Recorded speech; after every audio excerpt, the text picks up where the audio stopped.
Доброго ранку. Усім салют! Рада вітаць вас у нашым добраранку. А яшчэ я вітаю гэты цудоўны майскі ранак. Кася, які у цябе бадзёры і натхнёны настрой? Усё так, хлопчыкі. І мне здаецца, што на гэта ёсць прычына. Гэта не прычына, гэта канстатацыя фактаў. Кася, якое незвычайнае словазлучэнне ты знайшла? Мы быццам на навуковай канферэнцыі знаходзімся. Гэта ўсё таму, што я павялічваю сваю эрудыцыю. Яшчэ одно такое складанае слово, Кася, і нам з тэлегледачамі спатрэбіцца слоўнік. Ці спецыяльны перакладчык, але чаму ты такая натхнённая? Усё таму, што за вокнамі распачаўся апошні месяц вясны.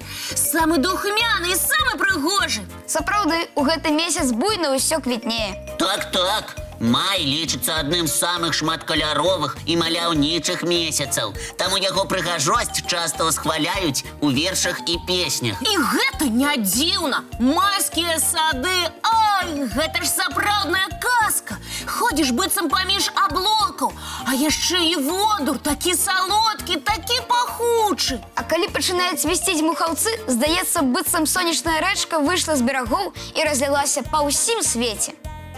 А я чакаю, калі пачне цвісці бэз.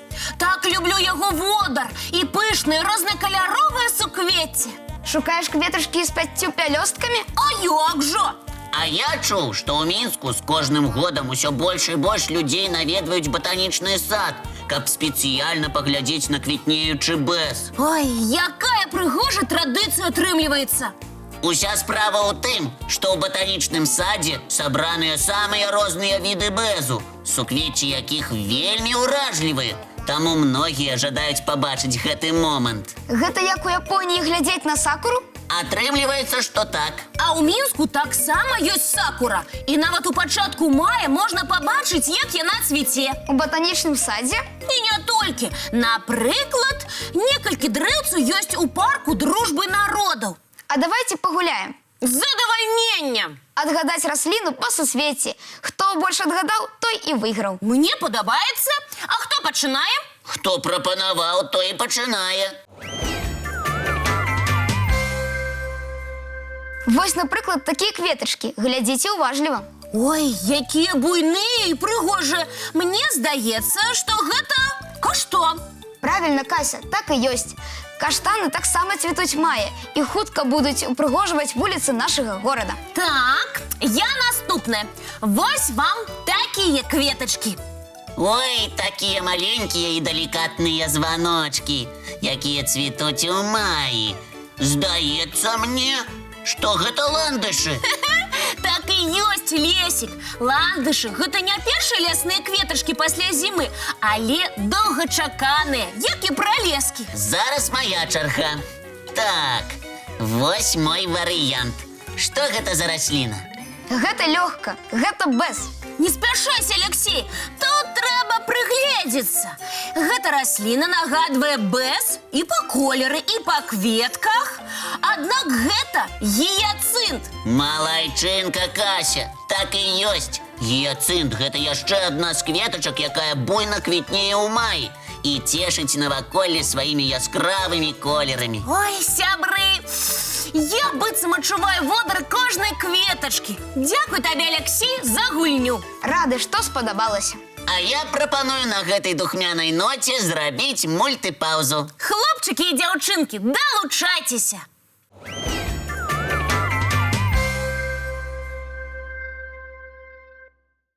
Лесік, а як ты лічыш, ці ўсе пералётныя птушкі вярнуліся ўжо дадому? Гэта лепш спытаць у арнітолагаў.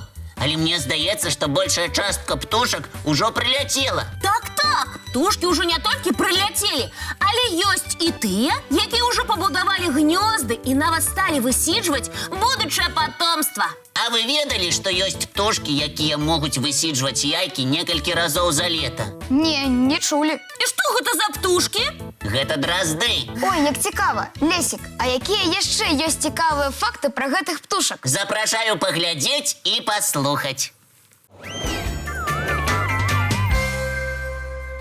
Дразды – адны з самых пеўчых птушак. Іх трэлі вельмі мілагучныя, прыгожыя і павольныя.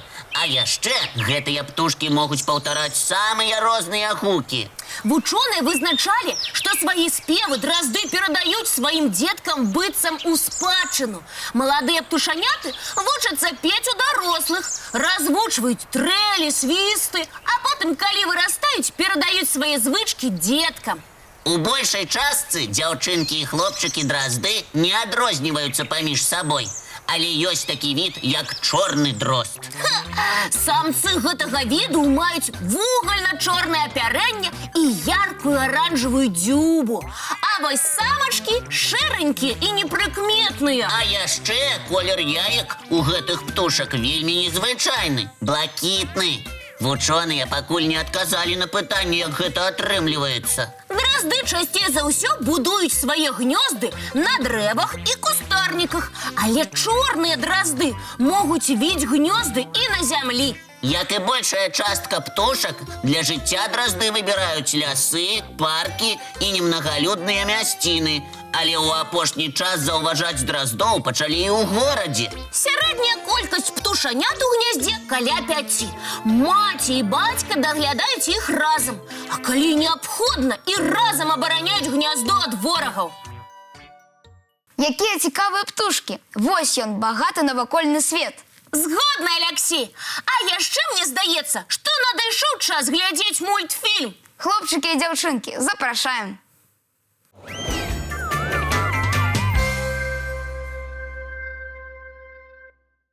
Сябры, у мяне ёсць цікавае пытанне. Слухаем цябе. Вось як вы лічыце, што такое каралы? Гэта жывёлы ці расліны? Гэта лёгка. А менавіта расліны. Усе мы бачылі на фотаздымках, як выглядаюць каралы. Гэта быццам дрэвы ці кусты, толькі пад вадой. І выглядаюць неверагодна. А вось і не, Кася. Гэта не расліны? Не. Доўгі час вучоныя не маглі вызначыць, што ж такое каралы. Але ў 1827 годзе французскі даследчык даказаў, што каралы – гэта жывёлы сваякі мядуз. Лесік, раскажы падрабязней. Гэта вельмі цікава. Так, Лесік. Тым больш, што каралы зусім не падобныя на звычайных жывёл. Тады слухайце уважліва.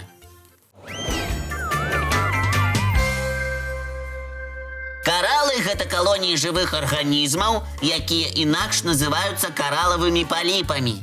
Нягледзячы на тое, што каралы нагадваюць галінкі дрэў ці іншыя расліны, яны жывёлы. Усё роўна гэта цяжка ўявіць. А дзе ж іх лапы, вушы, хвост, як у большай частцы сапраўдных жывёл? Лап, вушэй і хваста яны не маюць. Затое у каралаў ёсць рот і спецыяльная поласць, дзе адбываецца перапрацоўка кіслароду і пажыўных рэчаў. А чым харчуюцца каралы? Галоўная ежа каралаў – гэта планктон, які яны праглынаюць разам з марской вадой. Але ёсць і такія віды каралаў, што здольныя праглынуць і невялічкіх ракападобных, і маленькіх рыб. Ой, праглынуць цэлую рыбку? А выглядаюць жа зусім не драпежнымі. Вось таму каралы і з'яўляюцца жывёламі. Лесік, а што такое каралавыя рыфы? Ці, як яшчэ кажуць, каралавыя астравы? Каралавыя рыфы – гэта вялікія каралавыя калоніі. Справа ў тым, што гэтыя незвычайныя жывёлы размнажаюцца пачкаваннем. Гэта як? Калі зусім проста, каралавыя паліпы нарастаюць адзін на адным і такім чынам могуць утвараць цэлыя сістэмы. А чаму каралавыя рыфы часта нагадваюць скалістыя выступы і выглядаюць як цвёрды матэрыял? Па-першае, усё залежыць ад віду каралаў. А па-другое, у гэтых арганізмаў новыя паліпы растуць на папярэдніх, якія ў сваю чаргу з'яўляюцца адмершымі. І колькі ж часу ім патрэбна, каб вырасціць маленькі каралавы рыф? Добрае пытанне, Кася. Большая частка каралавых калоній мае такі вялікі ўзрост, што цяжка ўявіць. Вучоныя вызначылі, што ёсць каралы, якія пачыналі расці, калі яшчэ не з'явіўся чалавек. Сапраўды дзіўна і неверагодна. Атрымліваецца, што каралы адны са старэйшых жывёльных арганізмаў на нашай планеце? Так і ёсць. А яшчэ каралавыя рыфы з'яўляюцца месцам жыхарства розных раслін і жывёл. Які ж прыгожы дом у іх атрымліваецца. Прыгожы, але і небяспечны. Я чуў, што існуе шмат атрутных каралаў. Гэта праўда. Сярод іх ёсць і вельмі небяспечныя для жыцця чалавека. Хлопчыкі, а як так атрымліваецца, што з каралаў робяць аздабленне, напрыклад, пацеркі? Сапраўды, Лесік, як атрымліваецца, што каралы робяцца цвёрдымі? Каралы дзеляцца на мяккія і цвёрдыя. А яшчэ ў сваім складзе яны маюць хімічныя элементы, якія нагадваюць вапняк. Таму большая частка з іх з'яўляецца цвёрдай. Якія ж цікавыя незвычайныя каралы. Як і ўвесь наш свет. Згодны, Кася. Вось бы паглядзець на іх у сапраўдным моры. Спадзяюся, што ў цябе, Алексей, гэта абавязкова атрымаецца. Ну а зараз я прапаную паглядзець мультфільм.